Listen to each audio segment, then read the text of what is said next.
Hi everybody. Please excuse the messy hair, the post-its all over the place. This is an impromptu video that I wanted to make because it's a topic that I feel really strongly about, and I wanted to share my perspective in case it's helpful for you.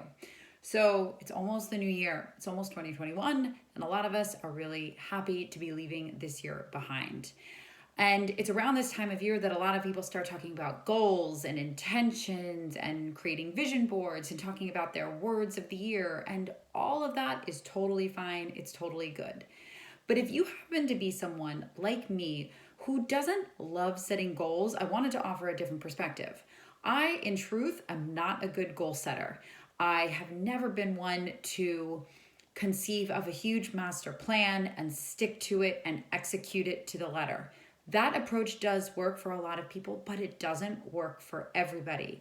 And I want to tell you that if you feel like if you fall into that category, like I do, where setting goals and sticking to them and achieving them feels like hard or constricting or just not that motivating or exciting, I want to tell you that that's okay. It's likely because your natural tendencies don't lend themselves to blindly following a plan, to just executing solely based on what you have to do and sitting down and executing no matter what. Your natural strength and values might not match up to the traditional goal setting paradigm that we've really been grown up to adhere, like been raised to adhere to. So I want to offer a different perspective. The way that I work best, and one of my natural strengths, and perhaps one of yours, is coming up with lots of ideas. I tend to have a lot of ideas and then want to act on those ideas.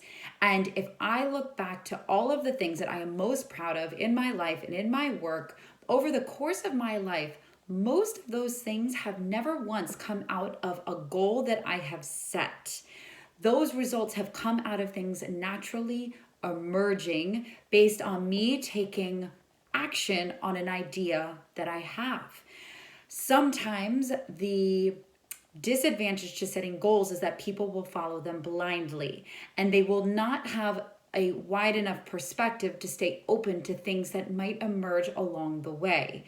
So regardless of whether or not you like setting goals, what I want to urge you to consider as we enter into a new year is to either set a goal or have an idea of what you want to do, perhaps where you want to go, and then be open to where that will take you. As you start taking action to what you want to create, be aware of things that might come up in the periphery that often people miss when they are blindly following a plan.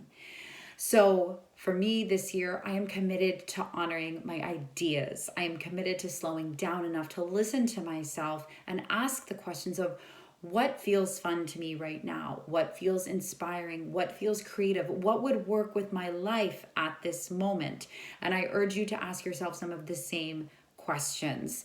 What ideas do you have percolating in the back of your mind that maybe you might want to bring to life? What would be something that would be fun to try? And how can all of this kind of come to be right now with what your life looks like? It might look very different than it did 6 months ago or a year ago, and that is okay. Take all of these things into consideration.